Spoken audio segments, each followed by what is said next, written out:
Ladies and gentlemen, welcome to PanIIT Global E-Conclave on Nation Rebuilding. To open the conclave, please welcome Hari Padmanabhan, Chairman PanIIT Alumni Reach for India. Hari is a parallel entrepreneur, mentor, and early-stage investor. He is co-founder and chairman PanIIT Reach for India Foundation, set up with like-minded alumni in 2009 to champion nation-building initiatives across the country.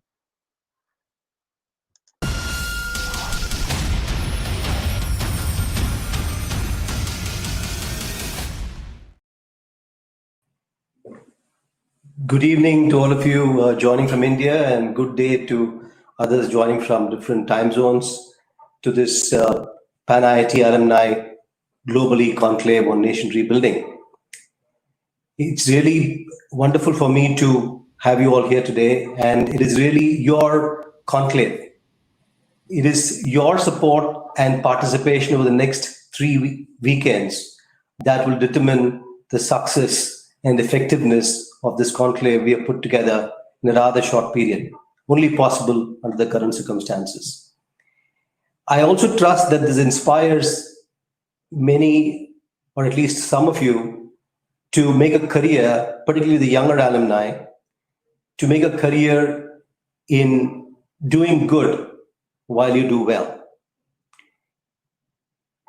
PanIIT Alumni Reach for India Foundation and its joint venture with the government of Jharkhand called Praja, over the last 10 years, has created a model that is one of collaboration across multiple sectors. This impacts the weakest section of society by empowering underprivileged youth, not just with the skills needed to make a career, but also the assured jobs that from in established organizations that can really provide them a long-term employment. This while providing the means as well through a skill loan that ensures that their economic situation is not a barrier to benefiting from this unique program. The government, on the other hand, and business and industry as well, are also key stakeholders in this structure.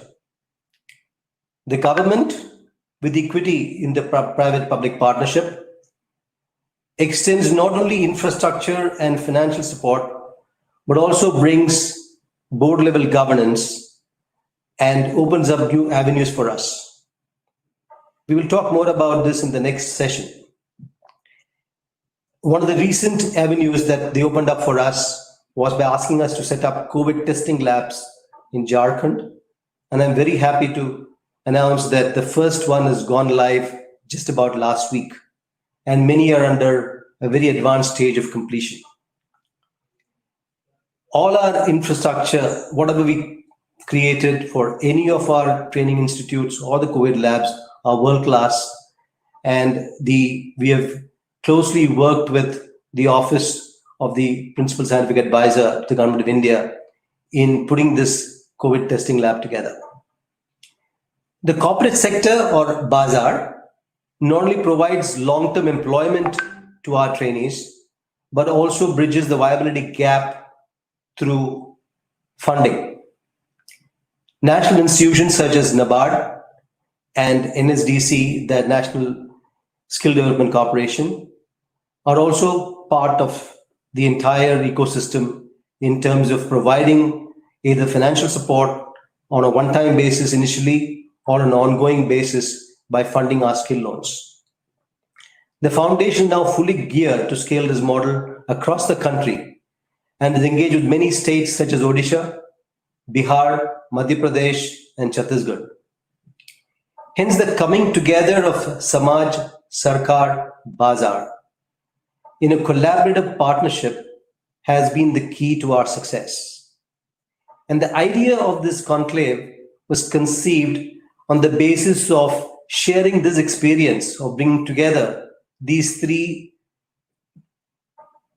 supposedly diverse sectors of the economy and how the coming together has provided a scalable model in the social sector, impacting the weakest section of society.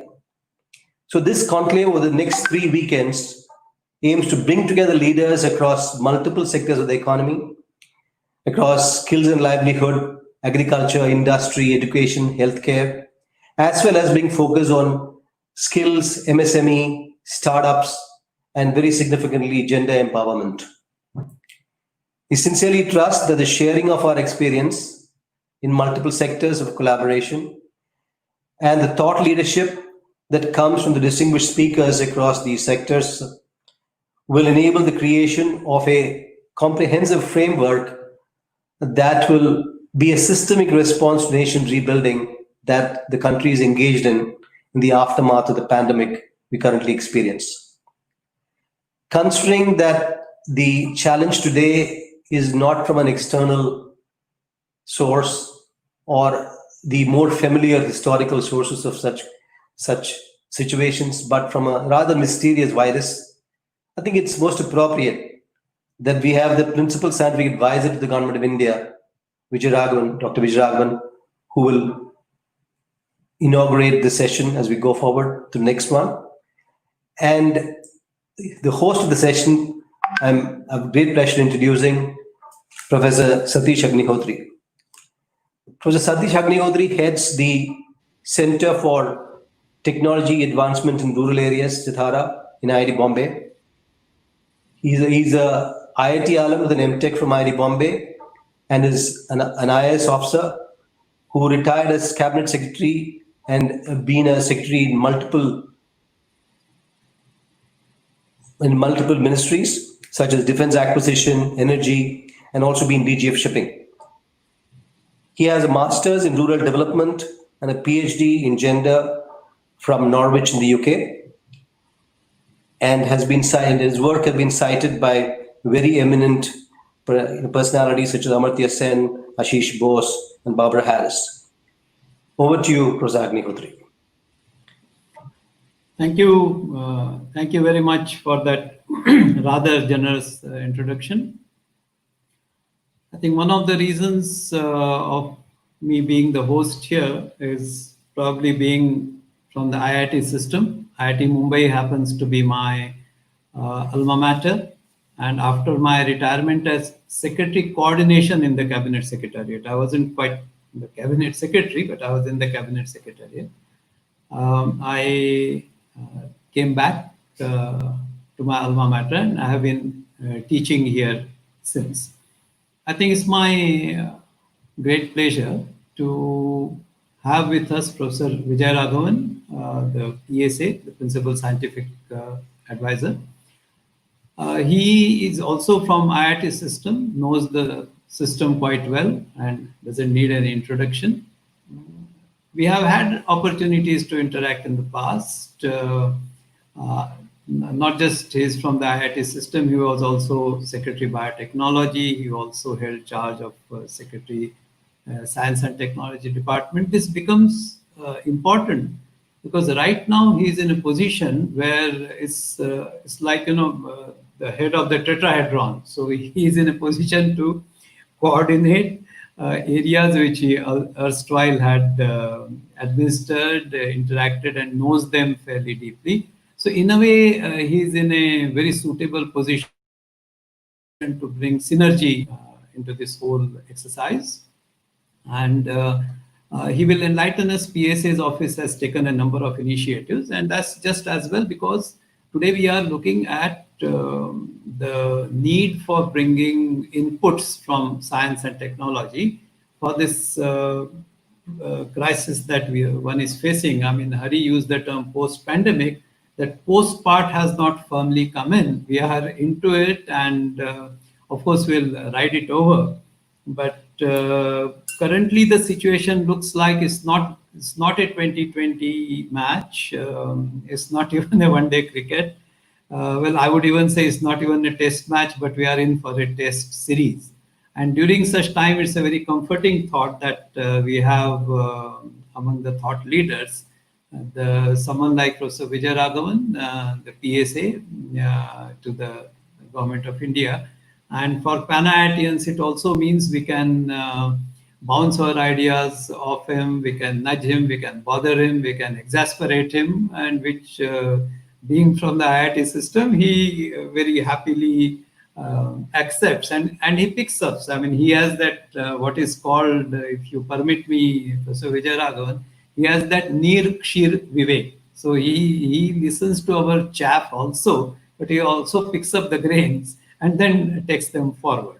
So I think without much ado, I will welcome Professor Vijay Raghavan and first ask him how does he see this this very onerous responsibility of infusing, I think, inputs from science and technology, both in the current crisis and the aftermath that we are going to handle, as I said, in a test series. So Vijay Raghavan. Yeah, thank you very much, Satish, and thank you very much, Hari, for organizing this and having me here. It's a pleasure to be amongst fellow alumni. My years at Kanpur are memorable, and the friendships we made there have stayed a lifetime, and also the friendships amongst all the other colleagues here. Now, very interestingly, Satish asked, how does one get science and technology into various aspects of our life and decision making? But the fact is that over 4 industrial revolutions, science has permeated every part of our lives and technology. But the problem is that that has not been matched by an understanding of science and technology. Indeed, the understanding of science has, perhaps amongst people in general, has become more distant, and technology has become even more incomprehensible. When people like me were growing up, if you opened up a watch or a car, you could in some ways figure out what was going on. You could actually open up, break up the components, compare them to what you saw in books or what someone told you, and understand the functioning of the most complex technological offerings. Today, if you open up the or electronic watch, you know, lay people will have no idea what is inside. So yet they use that all the times. So people will use a iPhone, take an Airbus, and go to a protest against the evils of technology. And this distancing of people from all components is a very real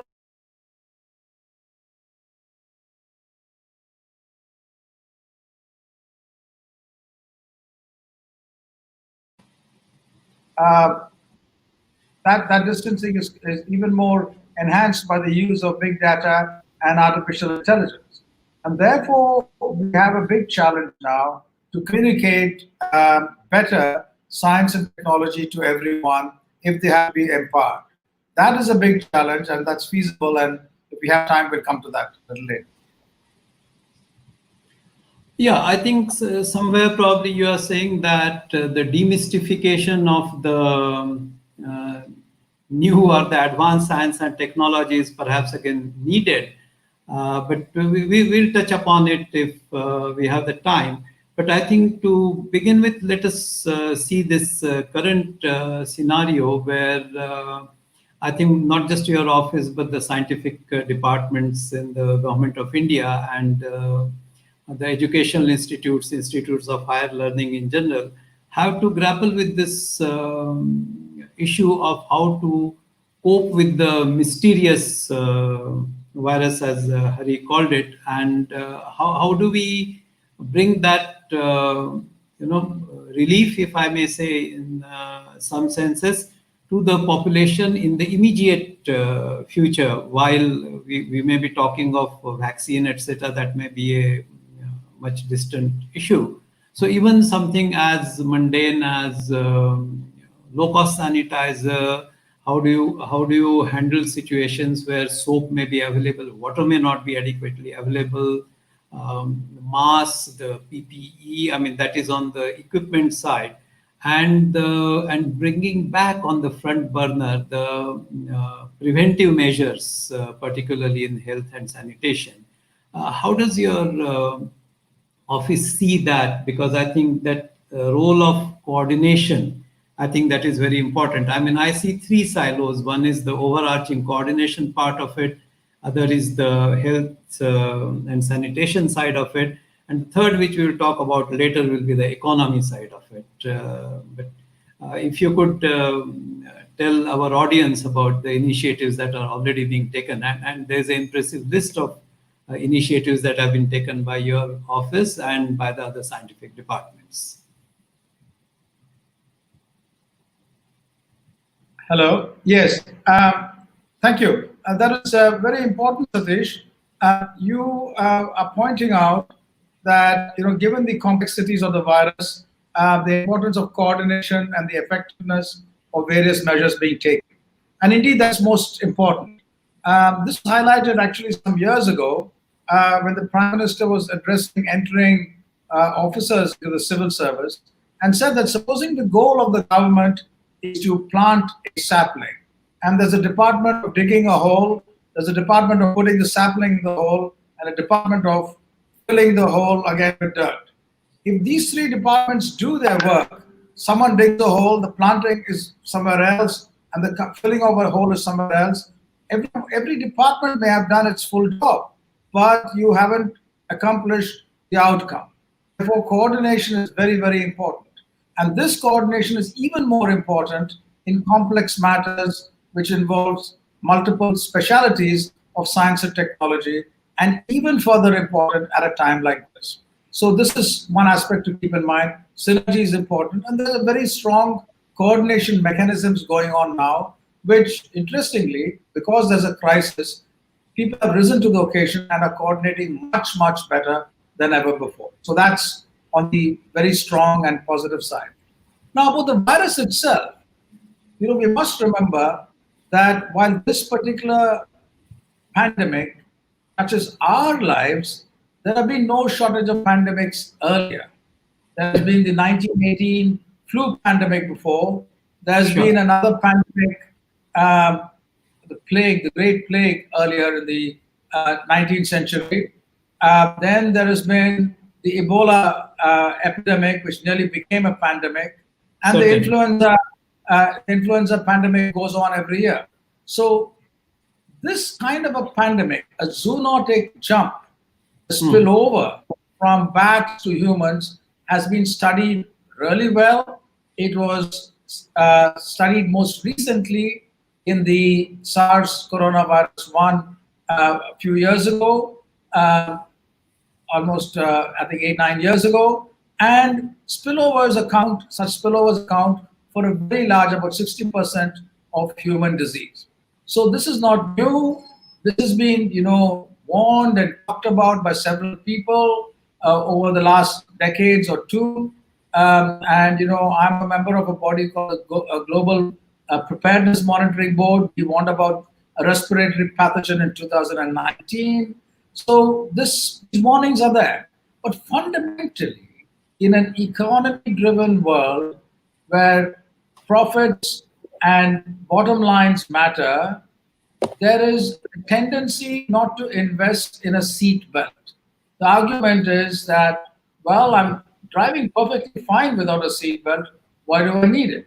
And the seat belt in this case is monitoring virus spread in virology, research in ecology, research in environmental sciences, public health, and so on.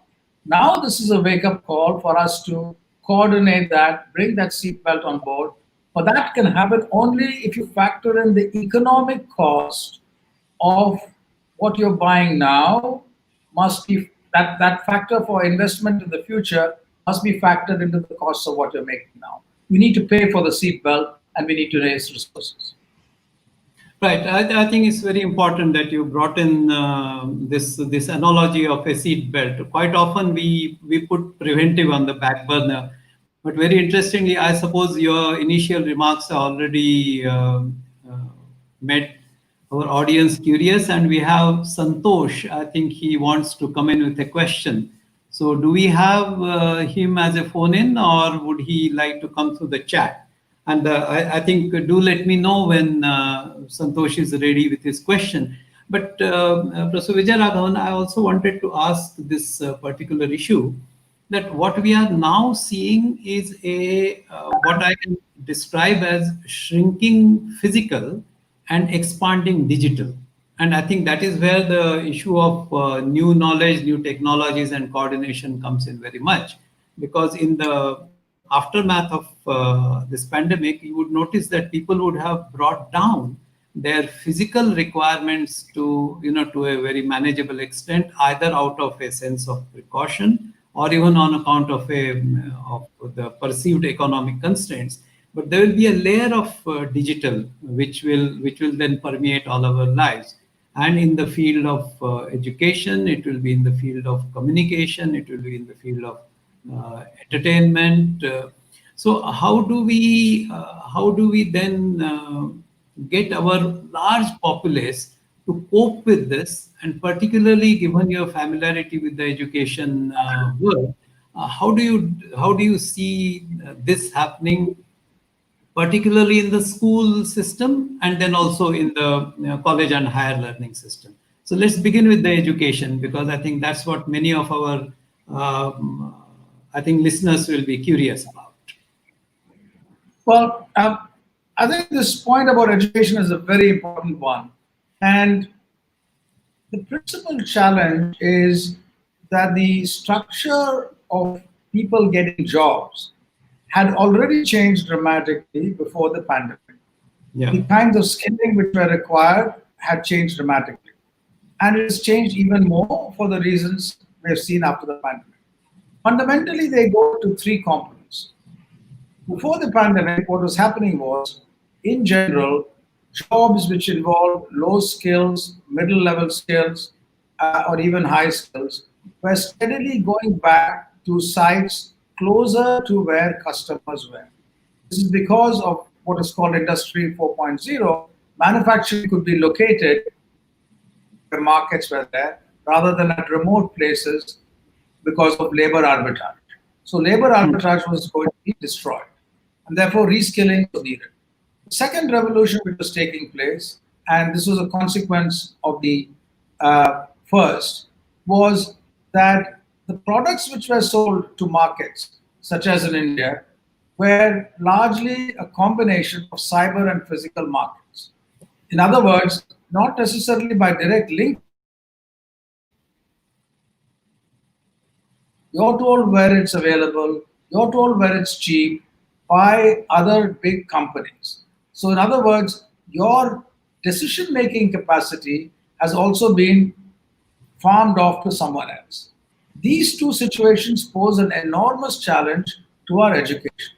We need to now reformat our education so that kids everywhere in the country, whether they are in rural areas or urban areas, have an education. And this is not easy. This is not easy because it is not just about technology getting live streaming there, but it's about content and delivery of content. And the internet and other forms of content reach only a very small, other forms of delivery systems reach only a very small number of people. So we need to bring in television in a big way, but we also need to bring content in multiple languages. Even that content will include now digital tools, learning coding, so that you are also your own ruler in terms of decision making, and these kinds of digital dependent decision making are not left to others. This will, I think, result in a resurgence of both digital and physical kind of jobs which are tailored to our context, and more on that later. Yeah, great. You brought this up, issue of television also. I would say one community radio could be a useful thing, particularly when we will be talking about flipped class systems. But I think we have Santosh ready. So can Santosh be taken, brought live? Hi, Santosh. Please ask your question. Yes, sure. A very good evening. Amol, thanks a lot. So yeah, my question is, what are the strategies that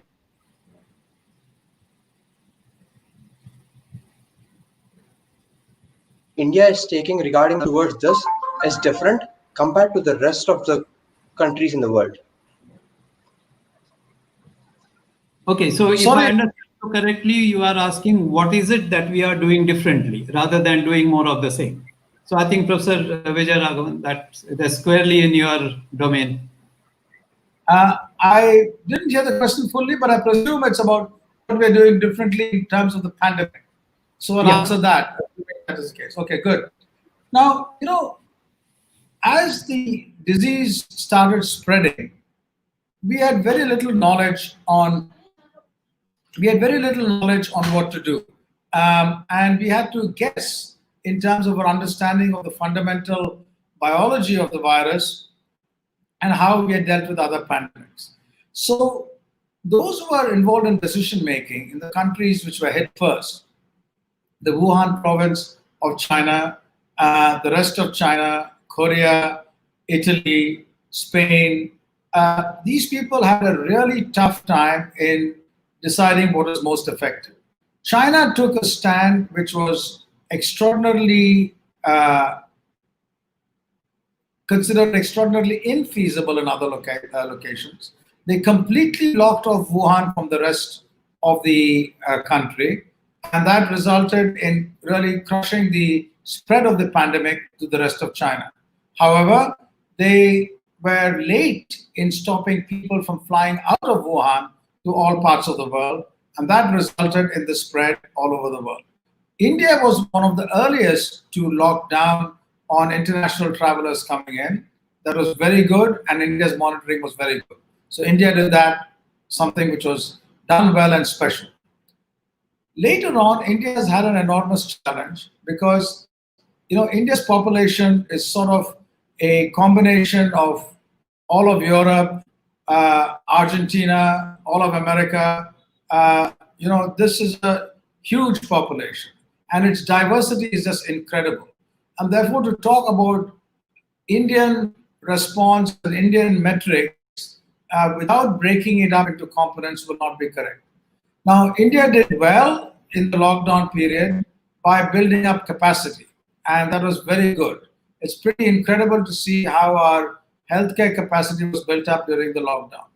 Now, and another thing which India did, which was very good, which was unlike other countries, India advocated the use of masks and distancing much more robustly than many other countries. The result of this post-lockdown, what we are seeing now, is interesting. We are seeing, spikes in many major cities. These will spread to rural areas and to smaller towns, and there will be big challenges. But what is unusual about India, which needs investigation, is our death rate, our case fatality rate is very low. Now, this, I think, is a combination of two things. One, our much younger demography, but also a combination of our ability to learn on the job, which is a very good capability of Indian medics and Indian medical researchers, so that the treatment of people with extreme morbidities is very good. So the death rate is much lower than expected elsewhere. So I think India has done, in very difficult situations, a very creditable job. Santosh, I suppose that does address your question. I hope you are satisfied with this. I would also request other audience to come in, particularly our younger friends who are listening to this. But I think I will take Professor Vijay Raghavan to a slightly different track. I mean, he mentioned about the e-marketing part of it. I'm taking you to the economy because that's another issue of great concern, particularly to a lot of younger people.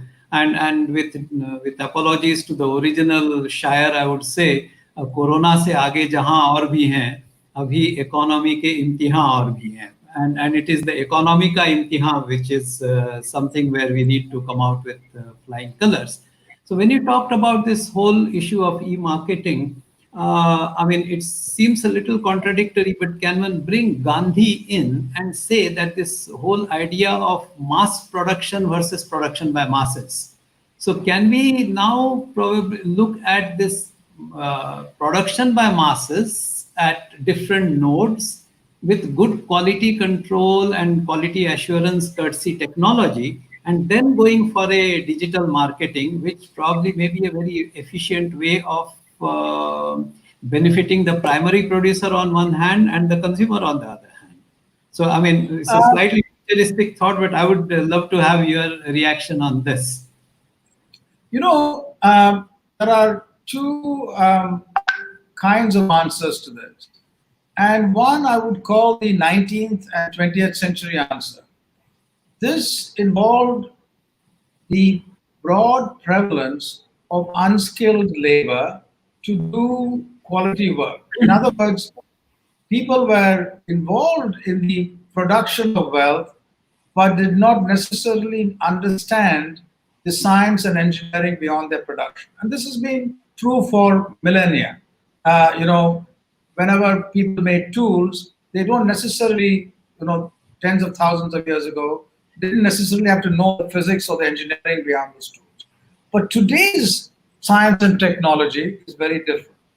Let me give you two examples. One, people of my age group, Hari and others, when we were growing up, when cricket matches were going on, everyone used to walk around with a transistor radio held towards the ear. This little transistor radio, if you opened it up, you would find a printed circuit board over there in which there were transistors, capacitors, resistors, and so on. These were typically assembled in different villages in India, and women used to put in resistors, and next village used to put in capacitors, another village used to solder everything, and these boards were assembled and then done. So this was high tech of that time, assembled by people who did not understand the electronics behind it. Now that in some ways is still feasible now, is redoable.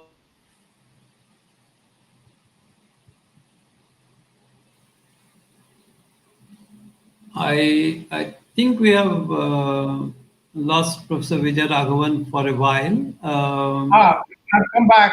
Yeah. Okay, great. But yeah. Where did you lose me? Do you remember?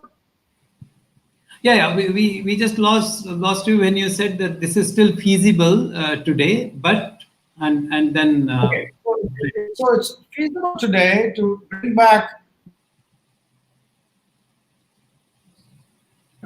But this requires a different kind of skilling.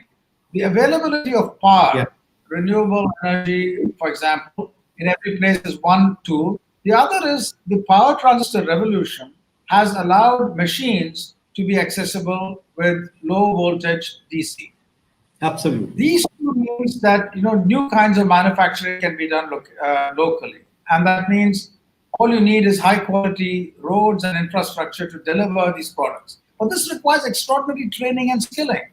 This is no longer merely putting in parts and assembling it. This requires a lot higher level of understanding. So education there is very, very important. The next component is internet connectivity. As that spreads, you have the ability to design, whether it is your textile or your paintings or electronics. Local design can be done and copyrighted or patented and exported on the internet to multiple other locations, thereby earning income. So design of machinery, design of every component is one way to do it. Yeah, but Professor Vijay Raghavan, I think this is one thing which a lot of people are saying, and one of our audience, George Varghese, is asking this question, that manufacturing is the backbone of the economy, however much digital sets its foot in. And in fact, one of the poets, I remember, he said, "Aap jitna bhi digital kar le, lekin roti Google se download nahi hoti, wo to banani padti hai." So it's in the same spirit. But then how do you see this happening in the new normal? And that's exactly where I was bringing this whole issue of a production by masses with QC/QA, and then the marketing or aggregation or movements could be digitally handled. Will that be a feasible way? Because given the IT firepower that we have today in India, that seems to be feasible. So how would you react to George Verghes's question? I completely agree that not all manufacturing can be local, but the tools of manufacturing are changing. That a substantial part of manufacturing can be local, and designs can be imported or exported, so that computer-aided design linked with manufacturing instruments allow local manufacturing of components and distribution. This is one way, one component. I'm not sure it'll be all pervasive, and I'm not sure it'll be all pervasive very soon, but that is one kind of economy which is there. I was visiting Bharat Forge a year ago, and I saw their jet engine design department. And they were designing high-end jet engines, small jet engines, and they were designing those and manufacturing them by subtractive manufacturing. The design was all precisely done, every component of the material was known, and they manufactured an engine. And then what did they do? They exported hundreds of engines to Germany. How did they export it? Not one engine left Pune. They exported every detail of the design, including how every machine was to be computer controlled and functioned, to their German collaborators, who then manufactured it there and did, instead of manufacturing 5, manufactured 500. So in other words, the design is going to be, whether it's semiconductor design or jet engine design or textile design, design is going to be at a premium. You need to have the ability to manufacture some extent locally, but instrumentation distributed can allow scaling up of manufacturing. And the greatest profit and the greatest value will come from thought. And therefore, our education should be focused on thought, logical thinking, and training to excel in design. I think that's very well put, because it essentially says that, for the sake of manufacturing, you don't have to do either or between the manufacturing and the digital. In fact, the trick is to bring the Shastri and the Mistri together. And in some sense, when Hari was referring to the Jharkhand initiative of PanIIT, that's something which they are trying to do, which the next session will take up. But I think George's question related to manufacturing has triggered a curiosity from some of the startups, and we have Kaushik Chakravarti. He's asking us, how do you see the startups working in the healthcare domain performing post-COVID? And I think this is very important, that it also links up with some of the initiatives from your office and the Department of Science and Technology. So what would be your message for the young startups, particularly in the health sector? And I would add to Kaushik's question about the preventive aspects of the healthcare. Where is the role or scope for the startups there? Okay, now this is a very exciting and important question. And this, one needs to learn from what we have been doing recently in some sectors extraordinarily successfully, and how potentially that can be scaled up to the healthcare sector. Now look at the financial sector. India's finance stack, the IT stack, the universal payments system, riding on that, several payment platforms have come, and the Reserve Bank, the Finance Ministry, and these platforms have worked extraordinarily well. In a similar manner, we need to make sure that our health stack also functions so that health can be delivered to all. So we need a government-supported, regulated, quality backbone on which multiple players of different kinds, multiple kinds of health systems, from Ayurveda to allopathy and others can come in.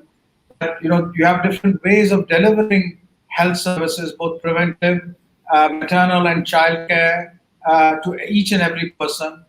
This person has a health ID, so that no matter whether you're rich or poor, with that ID, your health records can come with your privacy protected, up to you. Whether you're rich or poor or wherever you go, you have access to your information, and this needs to be done. And this is amazingly, eminently doable today by the Indian IT industry. In a similar way, this, what you can do for health, you can do for agriculture, you can do for livestock. And this is what we must do. This is what we must do with passion, because this allows us to integrate government programs which are huge, which have a lot of infrastructure in it, with private programs which are nimble, but must also have a regulatory system so that the private program and the government program can partner for public good. Going forward and still staying on Kaushik's question, do you see a huge role for startups in the field of telemedicine? Because I think today, courtesy the current crisis, a lot of medical professionals and even the patients have switched over to the equivalent of a majburi ka telemedicine. But can that majburi ka telemedicine be converted into adat ka telemedicine? You know, that becomes the new norm. Do you see a role of startup, and is your office or one of the scientific departments pushing it in a way, or you see any role of any of the IITs in it, or PanIIT in it? All of the above. Let me come to that for a little later after I tell you. I mean, Chandra from Tata Sons has written a book called The Digital Nation, about bridging the digital with these kinds of services. And reading that book, you'll get a set of examples which are extraordinary about how being digital doesn't have to be distant from people, because you have people who are bridges from the digital to the real world. And this can be done for telemedicine, and there's an enormous room for startups, for medicine delivery, and for all sorts of other human related, societal related services today. So this is going to happen increasingly, and this COVID pandemic is a wake-up call to do that. Before this, we were in a mood that every time we wanted to do something on telemedicine or on e-methods of delivery, we were warned about data storage and how it could be misused and so on and so forth. And those parameters have been addressed really well now, and they have been addressed well in the financial sector, and they need to be ported over here. But remember that the real world as it stands today is even more fraught with all these kinds of problems in terms of access by the poorest to medical care. And therefore, we must have telemedicine, but do it in a manner where this digital is there, so that those without access to the tele resources can still have care. And that is eminently feasible today. And I won't spend too much more time on it, but I should say today in radiology, for example, there are private hospitals in India who are catering to radiology analysis in Indonesia and Malaysia on an enormous scale. Now, this is being catered to in the poorest areas in Indonesia. And therefore, our hospitals already have experience because of the legal system allowing them to do that. If we open up our internal structures, which we are doing now, I think high-end healthcare and preventive care will reach many parts of India. And I'm sure this will happen soon. I think, Kaushik, you have a twin task. Professor Vijay Raghavan, going back to his IIT days, has given you a reading assignment. And in his current role as a PSA, he has given you an aspiration to look to. So I'm sure you will be able to do justice with both. But we also have a question from Lawyer Ego. He says, how will pandemic preparedness be expanded and institutionalized in India, drawing upon our experience of COVID-19? I think that's important issue, because we can't treat it as a one-off or ye chala gaya to chutkare ki saas chhod diya and go back to business as usual. But so how do you visualize this getting institutionalized? And I think there the role of technology or the role of scientific departments becomes very, very crucial. So would you like to respond to this question? Well, the answer is, doable. I'll give you two quick examples. One, if you look at the tsunami of about over 10 years ago, the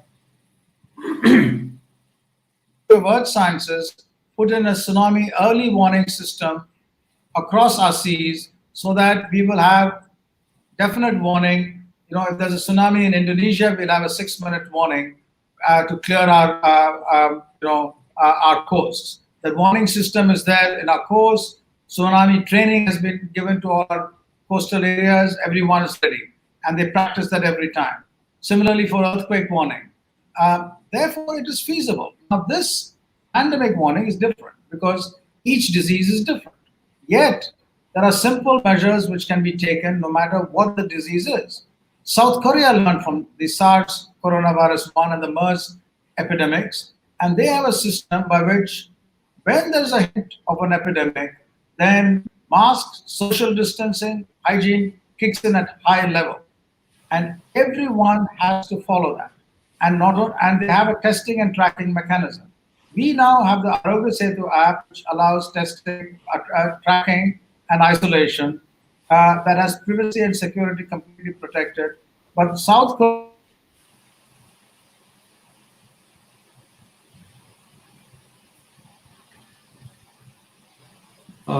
every phone call which anyone makes is tracked. I suppose, yes.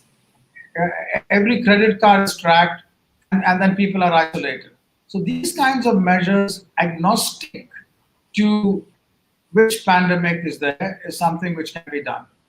Other things are needed. Deep investment in ecological sciences, environmental sciences, and in public health. Cleaning up our environment is very important. Our big trash areas, sewage, all of that needs to be cleaned. So these are measures which will protect us from any pandemic.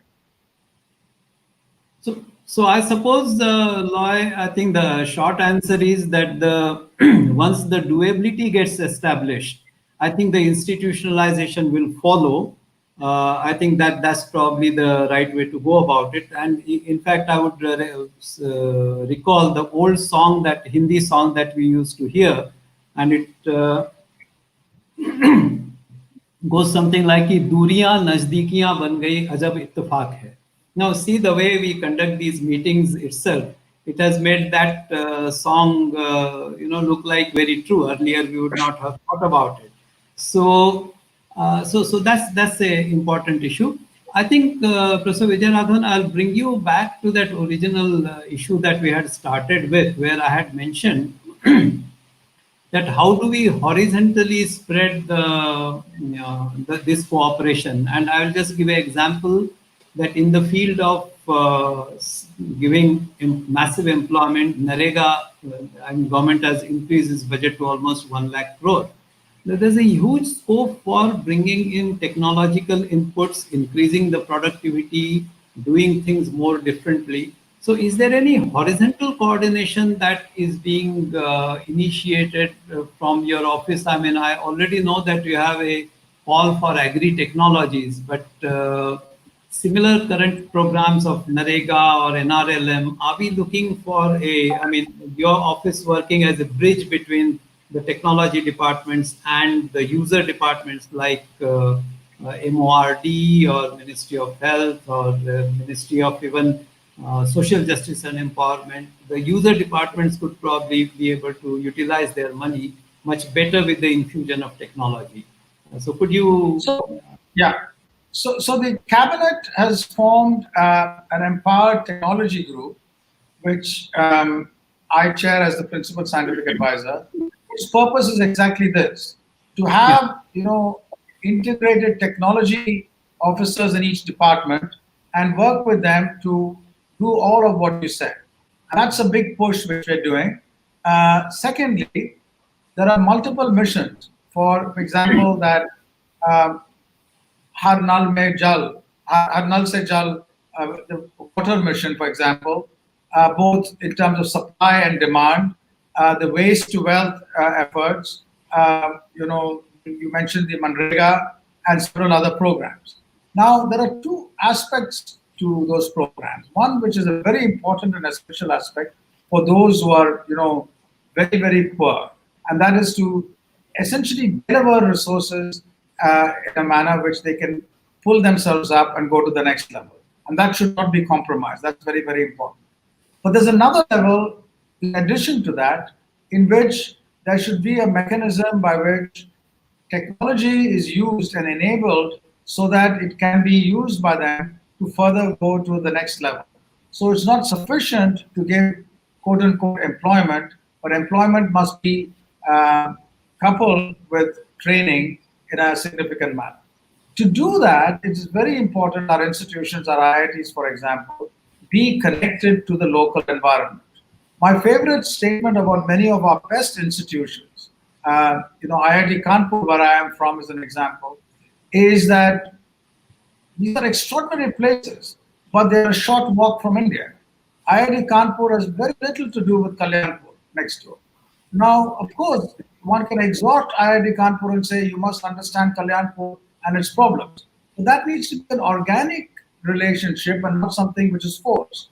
Today, technology of various kinds, the miniaturization of technology, and the link of technology to economic growth allows institutions to open up their walls, interact with local societies, with farmers, with self-help groups, with rural areas, with women organizations.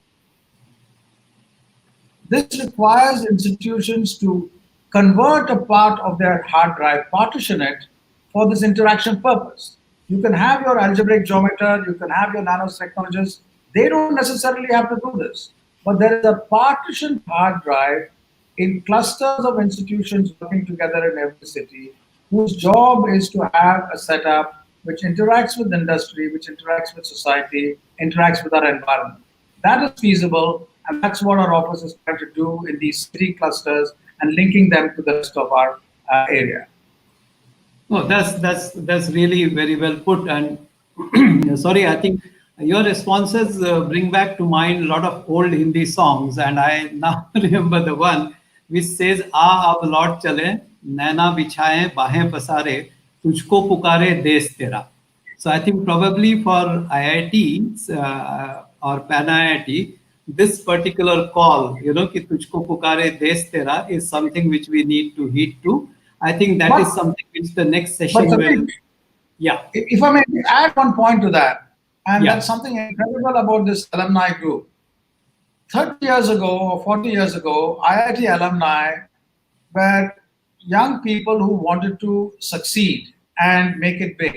And to exhort them to connect with people and society when they themselves had to liberate themselves was a challenge. Today, the pool of people is very large and the pool of successful people is very large. So even if a small fraction of these successful people, as is happening already, if they now move from worrying about themselves to worrying about the country, extraordinary transformations will happen. And the PanIIT group, the Global IIT Alumni, is doing just that. So there are different times for different things for different people. Everyone doesn't have to do the same thing all the time, but the organization should, have a major effect on the country and its economy and its society. That's eminently feasible. So that's, I think, wonderful to see. Oh, that's very well put. I think, thank you for your endorsement. I think it's time for us to wind up our part of the conversation. I'll remind everybody of the famous Hindi writer Kamleshwar. And Kamleshwar used to say कि अहमियत इस बात की नहीं है कि आप कहाँ हैं. It's not so much material where you are. अहमियत इस बात की है कि आप जहाँ हैं वहाँ क्या कर रहे हैं. So I think this is a lesson which all of us have to take in our lives. And as far as Professor Vijay Raghavan is concerned, वो जहाँ हैं वहाँ वो बहुत कुछ कर रहे हैं, and everybody is seeing it. And I'm sure the PanIIT will also be, the Reach for India program will take inspiration from you. And certainly we will take this particular task forward. So I think we are now very close to our conversation. There's just one last question which is there. So with the permission of the organizers, I'll just mention this. It says COVID has given an opportunity to improve our basic health and education sector. What is GOI response to take this up? And this is Tarun Shukla has asked. Before I give it to Professor Vijay Raghavan, I may remind our audience also that health, nutrition and education, a certain amount of expenditure on it was made mandatory under CSR for public sector by government very recently. So government is alive to this fact that these three hang together. The improvement in both, when you say health, I take it that health and nutrition is together, and education. So that is something which will be a effort to which probably the institutes of higher learning may contribute in terms of bringing knowledge. I suppose, Professor Vijay Raghavan, that's the view which we all agree. Absolutely. I would just add a couple of points to that. Increasing expenditure in these areas, of course, is very important. There are always multiple different kinds of pulls. But also the efficiency of the investment needs to be looked at, and we need to invest in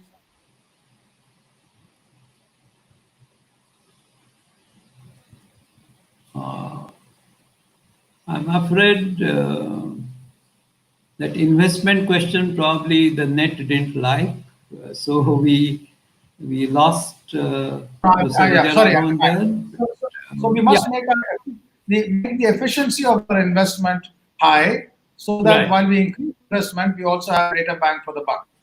I'd like to also, use this opportunity to say how much teams within my office are working with all arms of the government, with organizations such as the PanIIT Global Alumni, with other organizations, to make this a shared sense of purpose so that we are very effective in all that we do.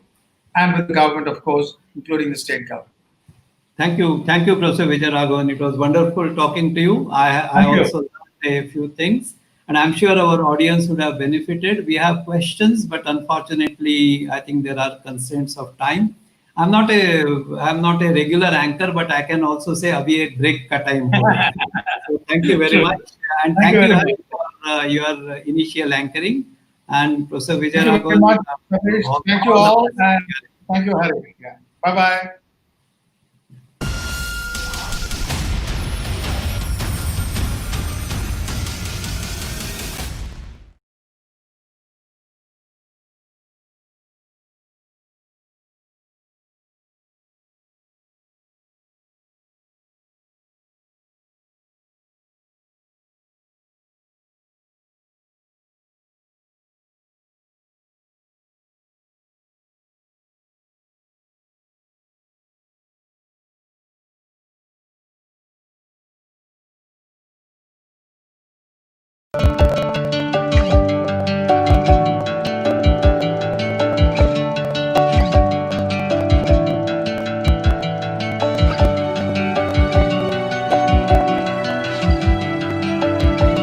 One of the biggest challenges India faces is in the area of providing equal opportunities to all sections of society.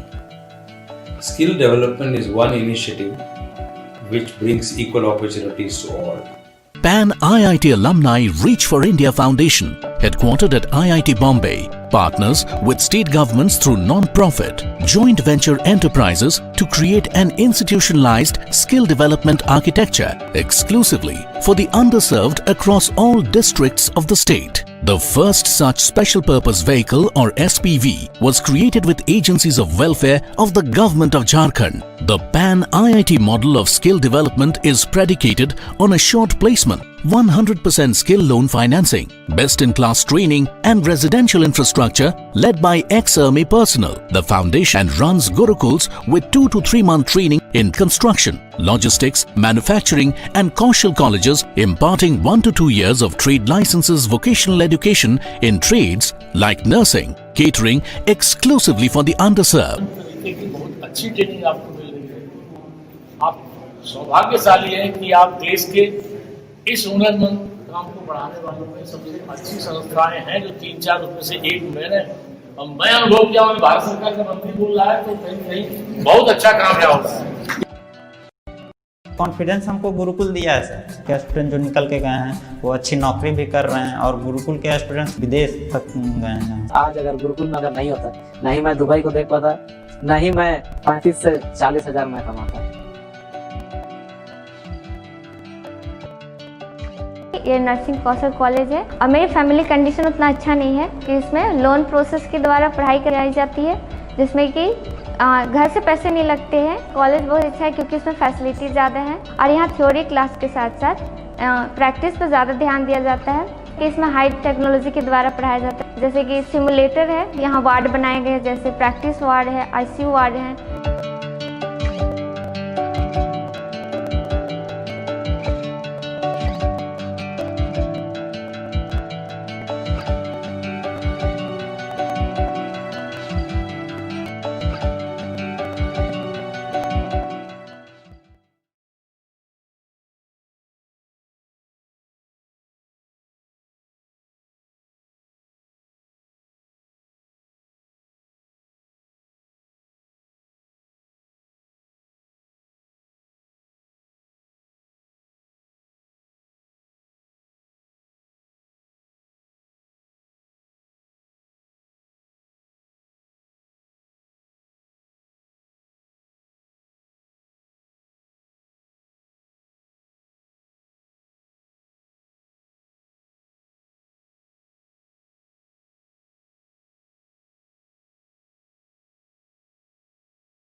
And now, ladies and gentlemen, for the IIT Alumni Foundation Roundtable, the moderator is Ashant Desai, founder and former chairman of two top 20 publicly listed software companies, Mastek and Majesco.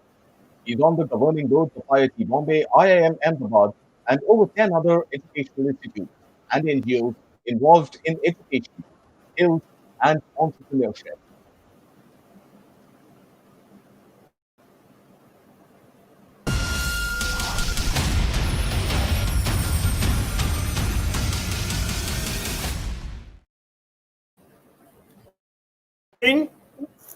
Good evening to all of you here who have come here to attend Converging Samaj Sarkar Bazaar PanIIT event, E-Conclave.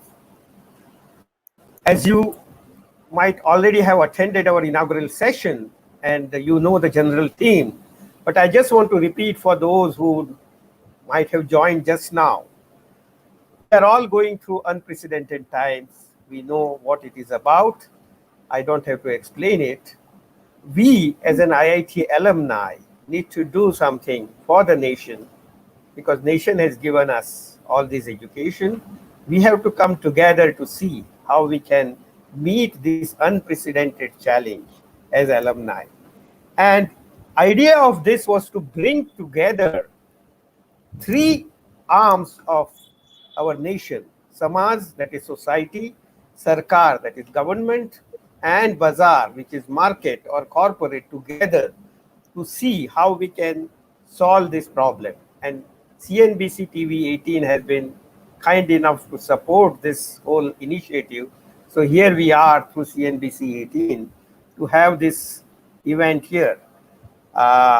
We will be discussing all the issues coming out of COVID, of course, but we would like to take even a larger view of the future of India and how these three pillars, these three dimensions of our society, that is Samaj, Sarkar and Bazaar, can come together to solve the problems of COVID, post-COVID, and more importantly, events much later beyond, to build the future of India. So to do this, we have three very important guests with me. One is from Samaj, as I call him, Hari Padmanabhan. I'll introduce all of them in detail, give me some time. We have from Sarkar, Ms. Himani, and from Bazaar and Corporate, we have Dr. Joshi. We are all together next 1 hour to discuss these issues together, and I'll be the moderator. Let me start first with my friend, and as he calls himself, parallel entrepreneur, Hari Padmanabhan. Hari Padmanabhan is a parallel entrepreneur. He is also a mentor and co-founder and chairman of PARFI, the PARFI PanIIT Reach for India, which is driving this event. And this was sent in 2009 with other IITians. I was lucky to be part of that group which looked at it. He is, of course, industry veteran with 40 years of journey, and presently he is quite active in a venture capital space, and he is executive chairman of Encore Group, a venture operating in partnership, and he is a partnership and mentor of Indus OS, which is a mobile application startup. He is a IIT Kanpur guy, and I am Calcutta alum. Hari, welcome to you here. I would like to start with you because PARFI, or PanIIT Reach for India, is an example of what Samaj, Sarkar and Bazaar can come together and create wonders. The story is amazing. I am aware of the story, of course, having lived it along with you. However, I think it's up to you to explain this amazing story, how it came about and what it is doing now. Over to you, Hari. Sure. Thank you, Ashank. And, Ashank, we've been working shoulder to shoulder in this. And for everybody's information, Ashank is co-chair of PanIIT Alumni, and we started this whole initiative together. The seed or the inspiration for this whole conceptualization of PanIIT Alumni Reach for India came from the 2006 conclave of the PanIIT Alumni, in which we had the then president, Dr. Kalam, as the key speaker, and he very clearly, in this quintessential Kalam way, gave us alumni a very interesting message, a very, very pointed message. He asked us, what have we really done for the country? We've done very well in all our areas, whatever areas of work, business, industry, commerce we have worked in, academia, research, whatever. But what have we actually delivered for the country? And he ended by saying IITians should be providers of jobs, not seekers of jobs. That got us thinking. Long story short, we very soon came, and thanks to Kalyan Chakravarti, who is not here with us today, but hopefully he'll be here with us in a future panel or a future session. He and we all three of us worked together, and he put together this whole model where we can bring in various stakeholders in a collaborative environment. And the idea was to, we wrote down 10 assumptions at that point about how we go about it and all the rest of it. It's a different story that we had to just tear that up after 6 months of getting started, because none of we had to find the realities and actually going into the field and engaging with the field. It's typical startup, pivoting and going forward. But after that phase was over, in sometime in 2010-11, we landed in Jharkhand.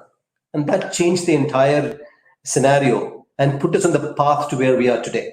And I think this is important.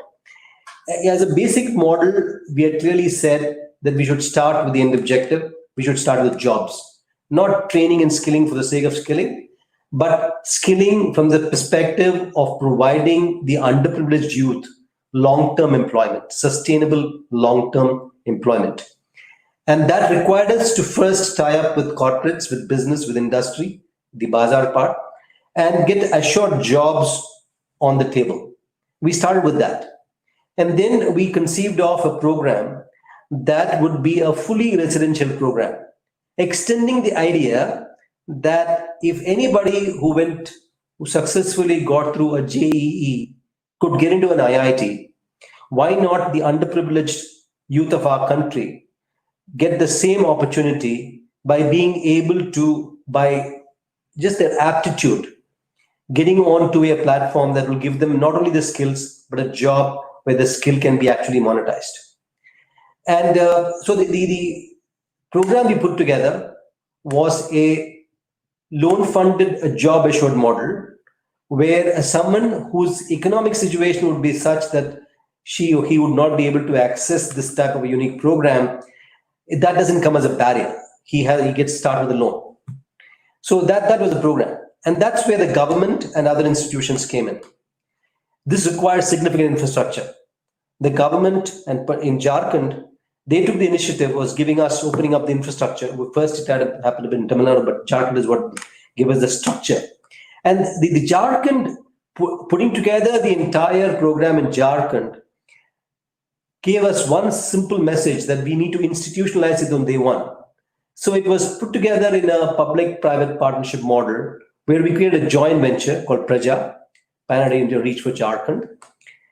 And in that entity, we have the government of Jharkhand as an equity partner and multiple aspects of the government, different ministries that actually of the government that really are engaged in this process of uplifting the weakest section of society.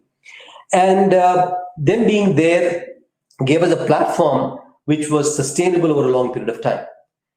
We have today about 29 gurukuls, as we call them, which provide short-term 3-month programs with assured jobs in a variety of sectors: manufacturing, telecom, textiles, construction in a big way. Construction is the largest sector we address, logistics, textiles. So a variety of sectors.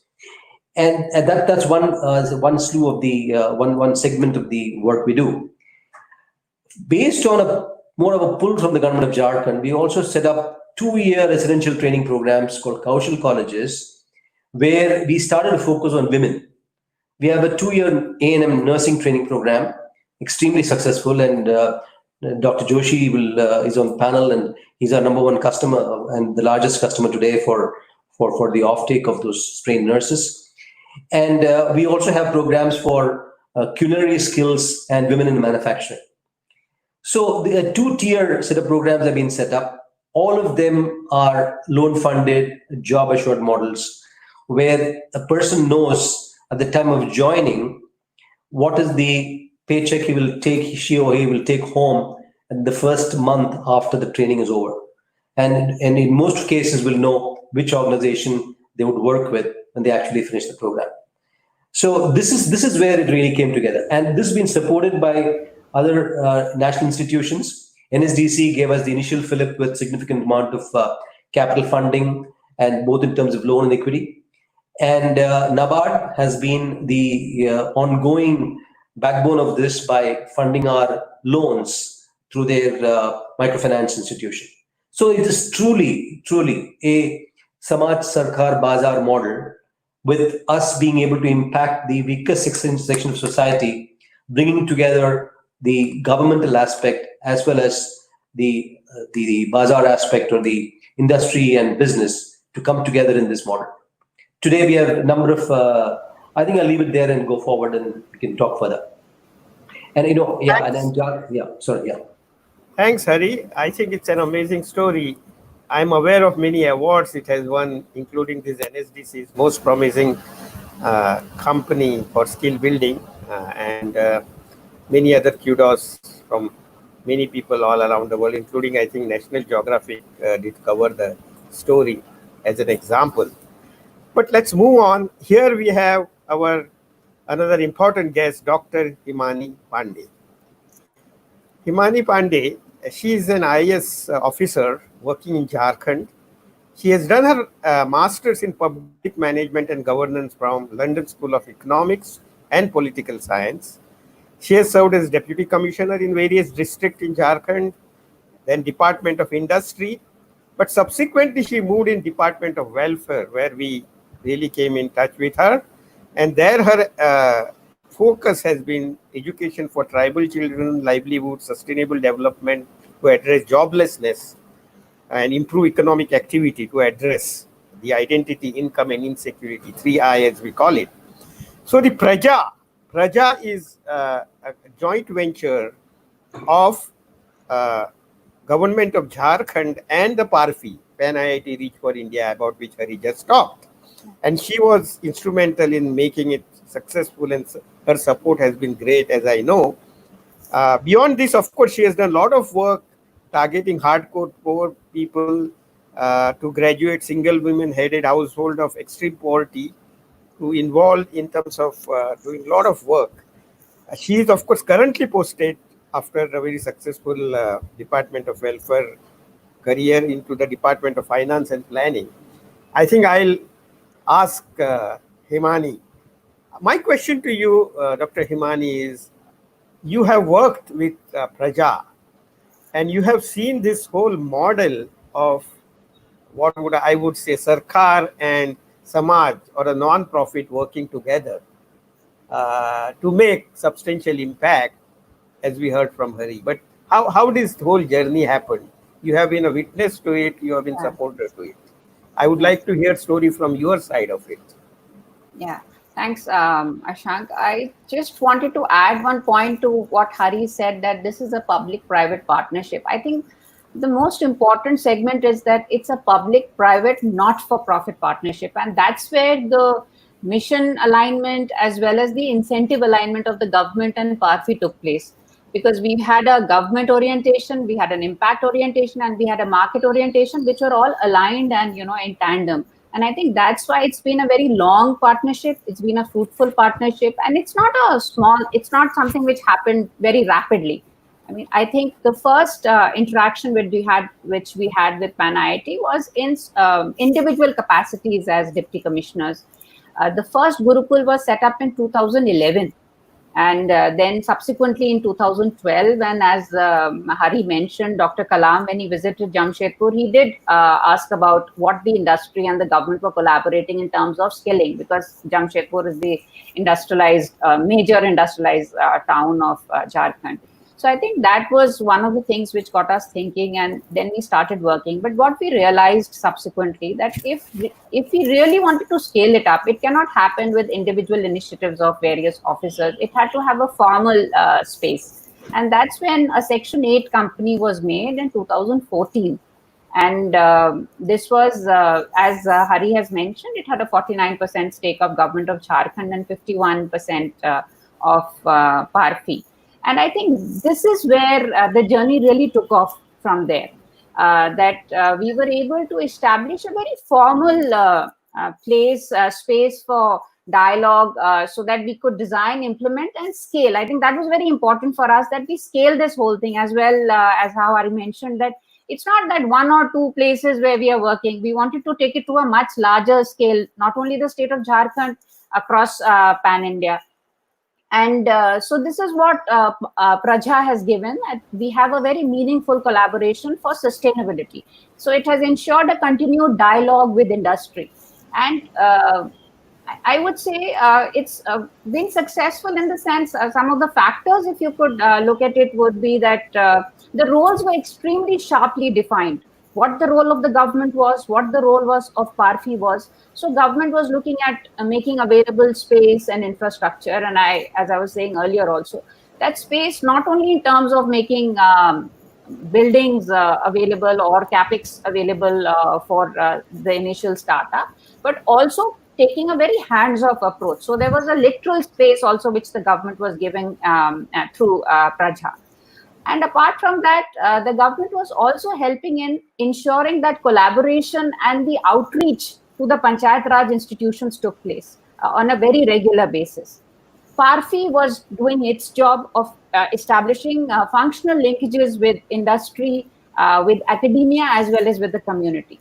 So I think what changed for the government of Jharkhand was that we all have, in various departments, there's a lot of budget for training programs. So I think the whole program, as Hari said, it stops at just the training. So we give the training, we utilize the budget, and that's it. I think people do not think beyond that. What Praja fundamentally does is it converts the skilling program into a demand driven program, and I think that is something which is one of the driving factors of its longevity. And the second is that it's a 100% loan-based program. So this was a leap of faith for any government. You all know that trainings have been highly subsidized, almost 100 to the extent of 100%. And here we were saying that, it would be a loan-based program. The loan is very, the amount of loan which is taken is very low. The rate of interest is very low, but still it was a loan-based program. And I think that leap of faith has got justified. If we look at this almost 10 years of journey together with PanIIT, our loan recovery stands at a very healthy 82%, which is giving us, wings to actually make this program much more larger. And as Hari said, that we have 26 Gurukuls now, adding 3 more this year. We have 6 nursing Kaushal colleges. We have 3 ITIs, Kaushal ITIs coming up. So I think that's why there was a very good space for government and PARFI to really collaborate and work on a common vision. So how much is the coverage of Praja today? How many districts, how many numbers? We cover 21 districts. We cover 21 districts out of 24. And that's 26 Gurukuls. So Ranchi has a couple of Gurukuls. And then we are adding 3 more this year. So that will saturate. So we'll have at least 1 Gurukul across each district now. And apart from the 6 nursing Kaushal colleges which are functional, we are adding 2 more this year in Jamtara and Latehar, and 3 ITIs, Kaushal ITIs. So one more part was that you mentioned that, this was a organization. This is an SPV. Praja is an SPV of Department of Welfare. But other departments were also very plugged in to Praja. So we got the first autonomous ITIs in this sector in Jharkhand with Praja. So like the Ranchi, the culinary ITI and the manufacturing ITI, which Hari talked about. These were the first autonomous ITIs which gave a lot of flexibility to the operator to design the course as per the market requirements. So I think that's what Praja does, is that the strengths of the industry are got on, and we benchmark the training to industry standards, to worksite productivity, as well as the kind of training which is given and the skilling which is given is very relevant not only to the current requirements of the industry, but also prepares them for the future requirements of the industry. So I think this is how we want to progress and expand it even further. Great to hear this story. This I always say to people whenever I get a chance to speak, that private non-government organizations bring some strengths of efficiency and processes, and government brings scale, reach at the ground level, and the intelligence at a ground level. And this is a good story which maybe whole nation should replicate at one level, I feel. But let me get in now. If I can just make one comment. Himani mentioned what the role of the government was in detail, but what I want to really mention is the spirit with which they approached this whole thing. Honestly, prior to really getting into an equity type arrangement with them and having them on the board, we had our usual apprehensions. The government is coming in. How much space will we have? Will they kind of, it is ultimately they can control practically every aspect. How much space will we have to really go about things in our own way? And it was really phenomenally eye-opening. Because when you say government, people see red, and I say red, I mean red tape, right? And it just didn't exist in the entire process. Quite the contrary, Himani herself used to review the progress of what is happening with her team and then pull us up and say, hey, you said this would happen, 2 weeks ago. What's the status?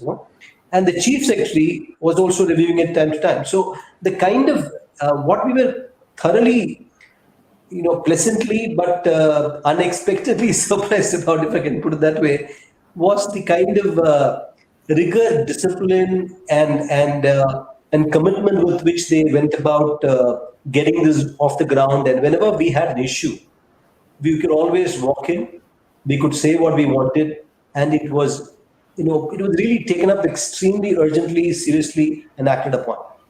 And this is also a message I want to give to anybody else who's looking at it. Please relook at how you think about government and how they really approach. If you have a well-governed, institutionalized fashion in which you can address any solution systemically, I think the government has got the wherewithals, the requirement and the need to really give you all aspects of support, infrastructure or whatever is required. That's really what I want to add. Great, Hari. Actually, maybe someday there is some case study taught in we should do that. business schools, etc. Now, let me get, this story would not be complete, honestly, and successful without that third arm, that is Bazaar. It is only successful because Bazaar thought it made a difference to them. And Bazaar here means our customer, it is corporate sector, the people who, companies who absorb this training. So here we have Dr. Mahesh Joshi, CEO of Apollo Home Healthcare. Dr. Joshi is a business leader, innovator, and currently he is leading Apollo Home Healthcare as the CEO. He is a pioneer in emergency medicine specialist in the country and executive co-chairman of Society for Emergency Medicine. He brings, of course, clinical and administrative excellence, both. He is a physician and has gained acknowledgement nationally and internationally in emergency medicine. Now, Dr. Joshi, of course, has done his MBBS from Medical College of Amravati, and then he is a fellow of Royal College of Emergency Medicine in UK. And he is that well-rounded person. Having done all this, he has also done his executive MBA from ISB in Hyderabad. On to you, Dr. Joshi. My question to you is, as I said, you are the third arm.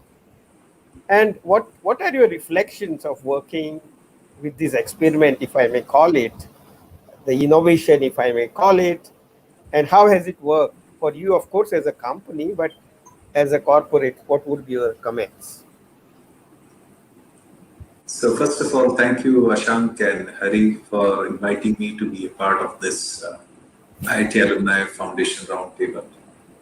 I can without doubt tell to all the IIT alumni that each one of you should feel extremely proud of what Praja and Kaushal colleges are doing. Because this is exactly what was my feeling when I went to each of these Kaushal colleges and I visited each of your facilities there, whether it was nursing, whether it was the culinary, whether it was the ITI, or whether it was the 3D printing thing. And it was such an eye-opener for me. I came back with a lot of inspiration after the site visit. So coming to the Bazaar aspect of the nursing domain that we are talking about. So you know that there is a perennial short supply of nursing cadre in India, just to address the need on the hospital domain side. And here we are talking about a completely new vertical, which is home healthcare, which is not still an accepted mainstream or institutionalized mechanism of delivery in healthcare in India. But our chairman, as visionary as he is, he's very clear that this is the next big thing. And I think COVID has made us realize this, that there's a huge gap in community healthcare system in our country. So when we started this, obviously our biggest challenge was how do we get the appropriate manpower for this, because your BSc nurses, half of them are going abroad, right? And GNM nurses, if at all they are good, then they would be absorbed by medium level hospital, BSc by corporate hospitals, and by choice nobody wants to come to home healthcare. If at all they came because their salary was a little better than that.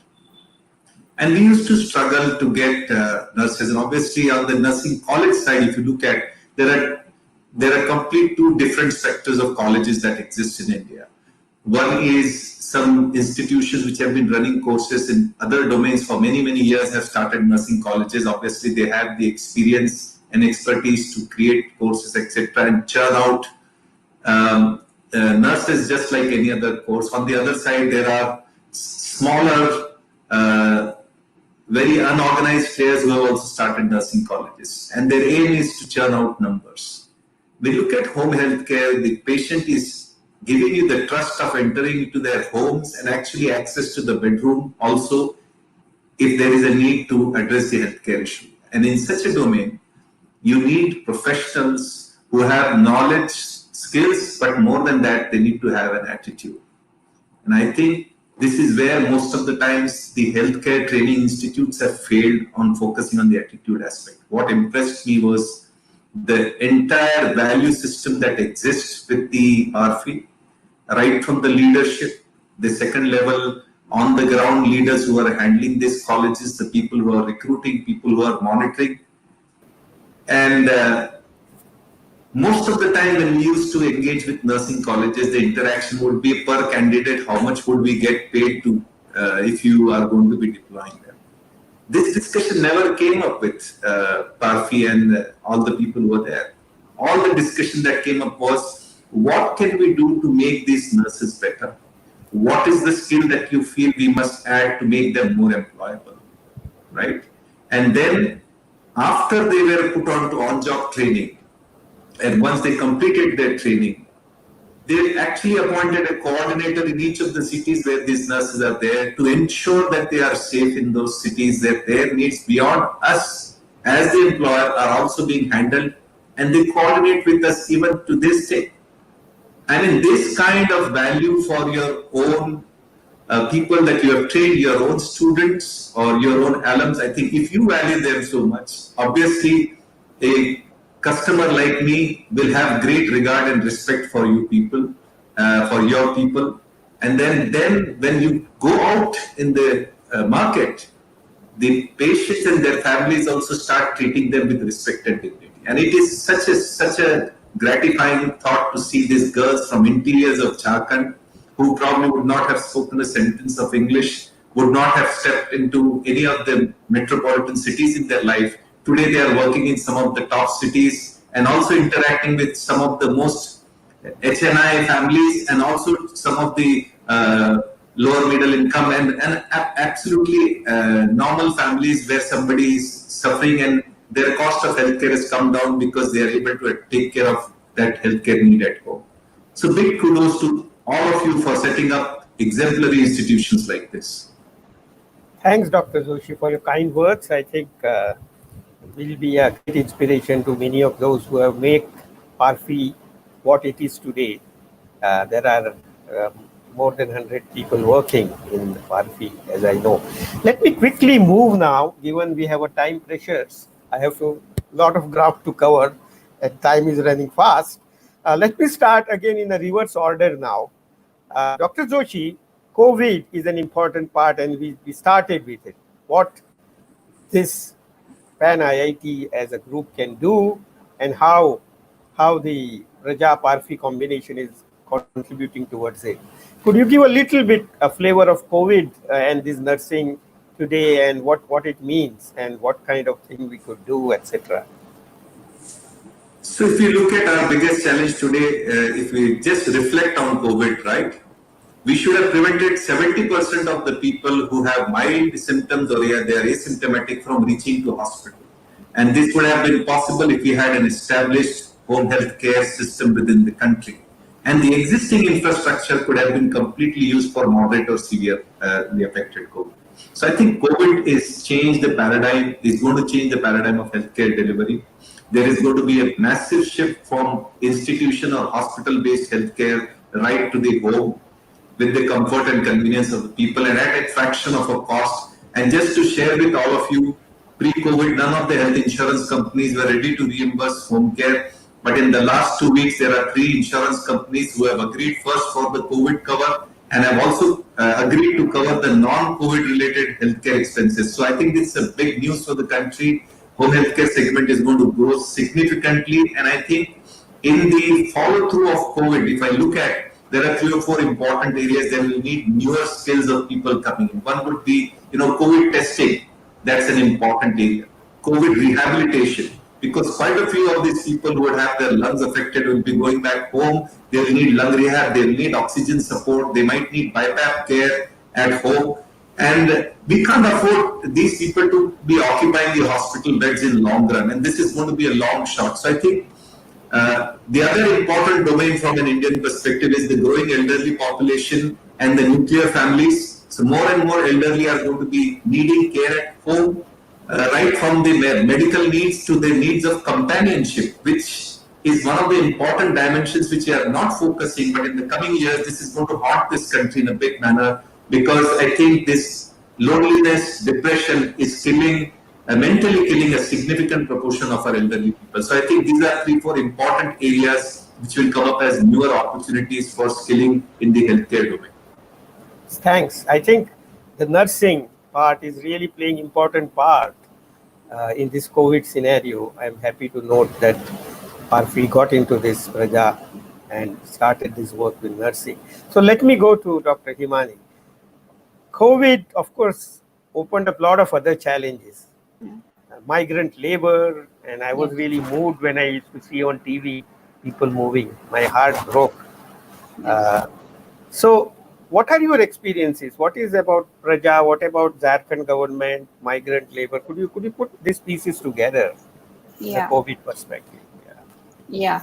I think when you talked about this migrant crisis which was happening, I think now that it's taken place, we need to look at all the data that has got generated. I think for the first time, almost every state government has collected data of the kind of migrant laborers that were employed in their industries, which states they belong to, which districts they belong to, what is the kind of training they've had previously or not had at all.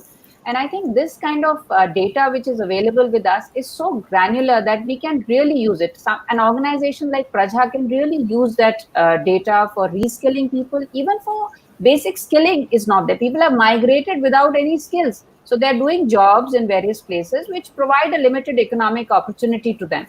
But they're not really, able to move up the value chain. So I think Praja can help them reskill, help them upskill, so that Praja provides this kind of stewardship that moves from a limited economic opportunity to provide them a social protection as well as a economic security to those people. So I think that's where Praja steps in. The other thing, to continue with what Dr. Joshi was saying, I think Praja has already stepped in Jharkhand, and we are opening up 3 COVID diagnostic labs. And the first one is likely to get inaugurated within a couple of days. And where the strength of Praja has, in terms of organizing and talking to the industry and collaborating with the industry, has helped the Department of Health establish these labs in a record time. And that will help us to increase the number of tests as well as do the pooling of the tests also.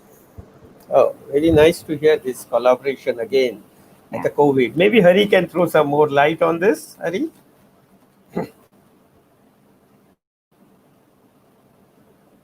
On the migrant you are labor, on the mute.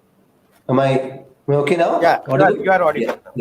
Yeah, so I was saying that, you brought 2 aspects. One is migrant labor, the other is nursing.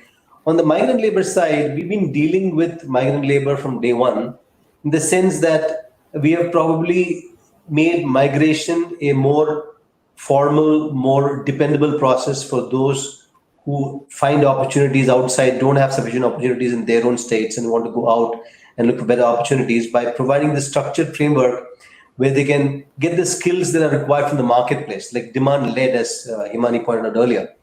That's the first step. The second step is what Himani mentioned, where these people are back in their home states, and when they go back, will they go back to the kind of work they've been doing so far, which is not something that is as dependable, or they already know, they have seen the downsides of casual labor, they have seen the downsides of a job that is not a long-term employment contract with the employer.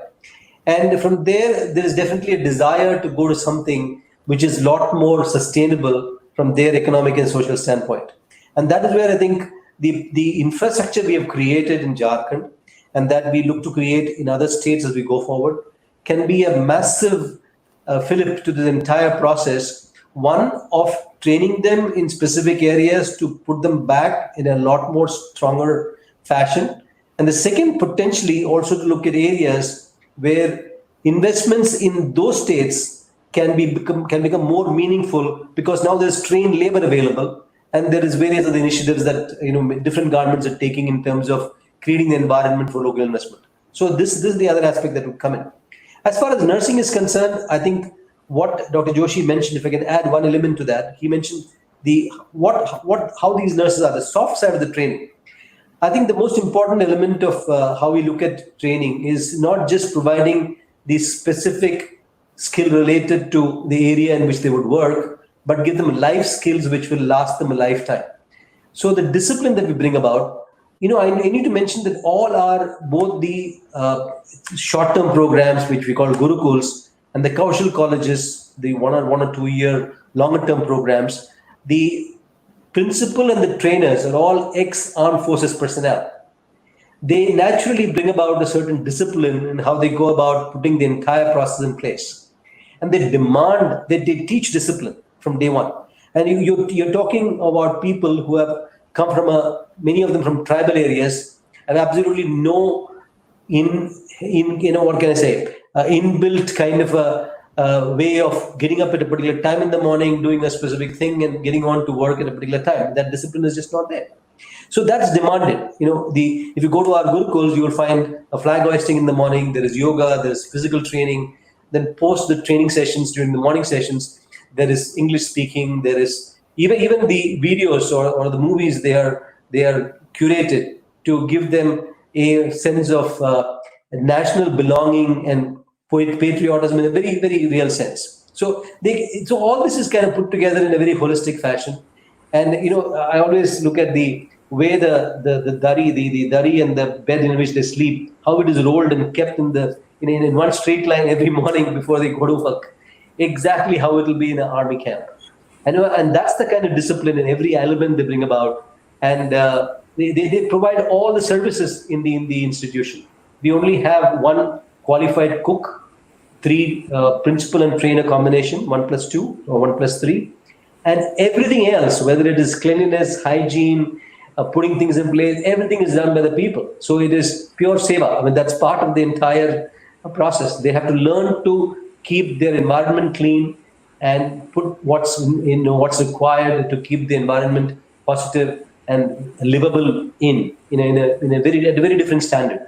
That's important as well. Great. I think the skill alone is not enough. I think Dr. Joshi has a question. I think Dr. Joshi also would agree with me. It is the soft training that goes with it. The full person comes on the job, and thinking about that is great. I think I want to rush to my... Sorry? I just want to make a point that, that training is reflected in what is called as reliability and responsibility in home health care. And the biggest thing is, when a nurse is taking care of a patient, unless the other person comes, you are not supposed to leave the patient's house. And there have been times when these nurses have waited for 2 to 3 hours, and they have been responsible. They have not left the patient alone. And this is one of the most important feedback that we are getting from our clients, that these nurses are extremely dedicated and reliable. And close to that kind of training for this. That's what, very nice to hear. The whole person comes to the job, not only his skill or her skill. Let me quickly move again. Let's have a few quick comments of this experiment, what it means in future. I think India has to transform. Our Prime Minister wants that 5 trillion economy, but with that economy comes a lot of other challenges of society, of skills, of healthcare.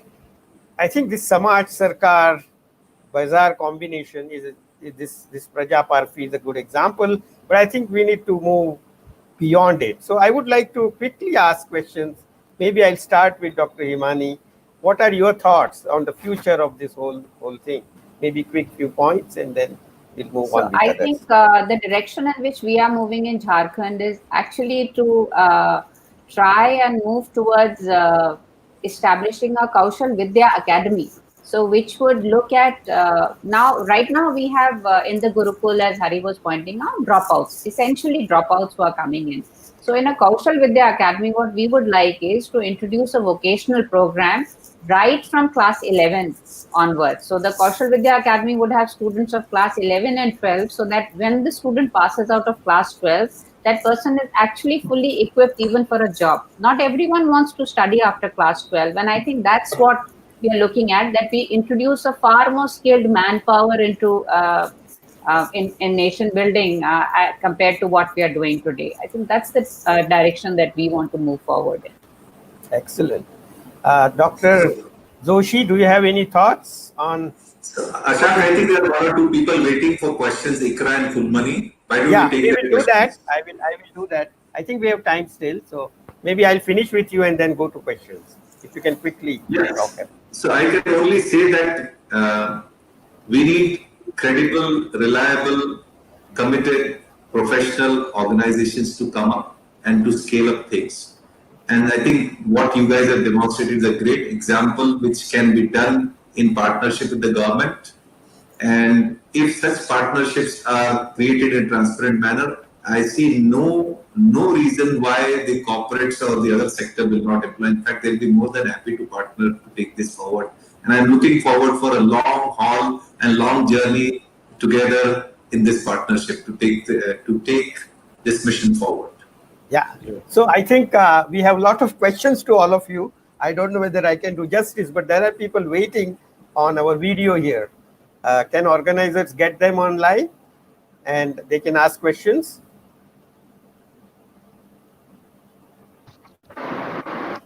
Sir, good evening. If I am audible. Hello. Yeah, you are audible. So good evening. I am Ikra Zabi and I am A&M trainee nurse working in Apollo Home Healthcare in New Delhi. Sir, I would like to ask a question to panel that how can we train ourselves to frontline as frontline community healthcare workforce for fighting against COVID-19? Yeah, maybe anyone can answer the questions. Any one of you. Well, we really don't have a specific program focused on this particular aspect you're talking about. But our generic program, what we've seen, prepares the nurses for a broad level of engagements. And number of our nurses during this period in Jharkhand, even in those are in the second year, have been pulled into the kind of work that you're talking about. And that has really been a very big positive for them to be able to handle the pandemic in the state with a lot more alacrity and urgency. So in a fashion, there is a preparation, but it's too early to talk about a very specific COVID-related training program. Probably we should rush and do that very quickly, and this is something we will take back. Anyone else want to add something, or we'll move to the next question? Go on. Yeah, please. बताइए क्या question है आपका? Good evening, everyone. I am Himani Kumari. I am A&M training in Apollo Home Health Care in Kolkata. My question is, COVID-19 का situation में job opportunity क्या है future में A&M nurse के लिए?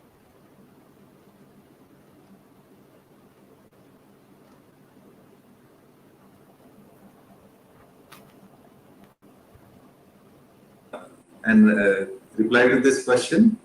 Why don't you take that up? You have a better feel than any one of us here. तो ऐसा है कि आप जो फिलहाल काम कर रहे हैं वो अपने आप में एक बहुत इंपॉर्टेंट जिम्मेदारी है कोविड के समय, क्योंकि कोविड के आ जाने से नॉन कोविड बीमारियां जाने नहीं वाली। इनफैक्ट उन लोगों को आपकी बहुत ज्यादा जरूरत है अभी, क्योंकि अस्पताल पूरी तरह से काम नहीं कर रहे हैं, डॉक्टर्स अवेलेबल नहीं है, टेस्ट करवाना मुश्किल हो रहा है, मेडिसिन पहुंचना मुश्किल हो रहा है। तो आप जो फिलहाल काम कर रहे हैं वो कोई काम कम नहीं है।